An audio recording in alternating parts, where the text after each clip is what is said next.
All right, let's get into some NBA real talk. Remember to like, comment, subscribe, but let's just get right into it. I'm gonna be real. At the beginning of the season, I believed the Celtics would make the finals, but as of recent, that seems to be looking less of a reality. Though they are currently on a 4-game win streak right now, I still believe these are some reasonable concerns I have, which hold them back from making the finals. Let's start with their cohesion / continuity. Now, once again, I'll start by saying the Celtics, especially during last year's bubble / playoffs, had great team chemistry, but due to this year's circumstances, there seems to be a disconnect. The Celtics 5 have been on or off the court, whether it be due to health or personal reasons. This, along with the other issue, has led them to have a record of 19 wins and 17 losses, which is a 53 win percentage, along with having the 11th ranked offense and the 19th ranked defense in the league.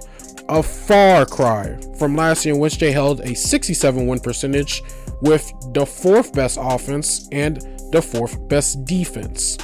First, I'll once again state that the starting 5 is very unstable, particularly Tatum. However, I do understand he has had a run-in with the virus, but even still, going back to earlier in the season, he seemed to be on and off, frequently depending on the team to coast, while he kind of just waited to resurge in the second half or the fourth quarter. And even though he is still the player they look to in the clutch, there's a legitimate question on whether Brown is the future of this team. Brown has really just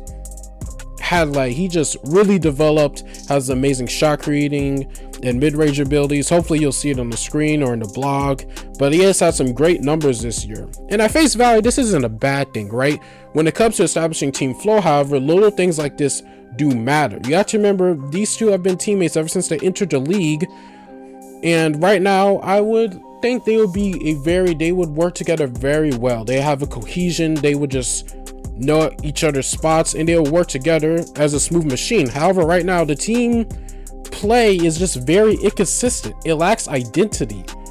There's no consistency within it, and it doesn't help either that Kemba hasn't been able to play consistently himself and contribute to the offense day in and day out. He's still a great player, don't get that wrong, but he's just not always there. And the next point, and really the last actual issue I have that I think holds him back, is coaching lapses. First and foremost, Brad Stevens is a good coach. This part of the blog / video here is not to criticize his game plan, rather his ability to rally a team when they are down and not playing their best basketball. This issue is why I say he's a good coach but not a great one. The Celtics, ever since he has taken reign over as a coach, has consistently had the problem of losing leads and failing to adapt quick enough against any type of defensive or new offensive schemes that they haven't regularly gone against. I think the best showing of this was last year's playoffs against the Heat. Heat brought out the zone defense, they started playing more through Bam, and they just had nothing to counter it until it was very late, and by that time the Heat were already prepared for that to happen, and Jimmy went in and did his own thing. These issues, I feel, will be even more magnified with the nature of this season and the lack of stability within the starting 5. And this last point really isn't one of my issues. Those were the only 2 real issues before, but this is just a weird parallel that I noticed.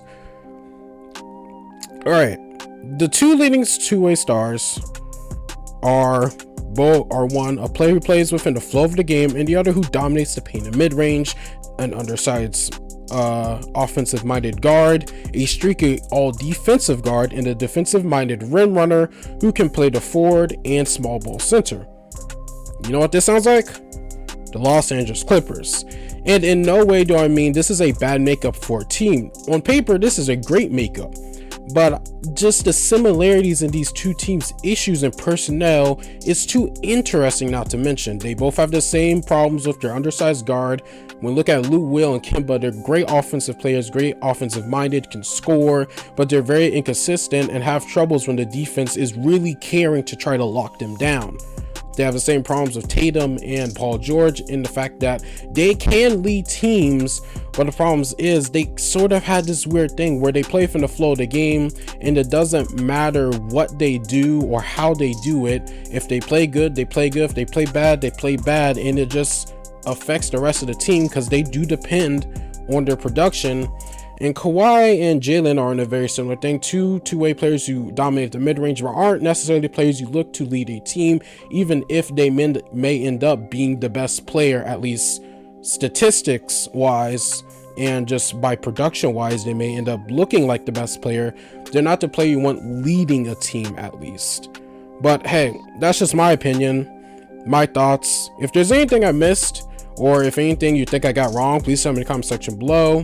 Please remember to like, comment, subscribe, look out for more videos. And always remember, greatness has no limits.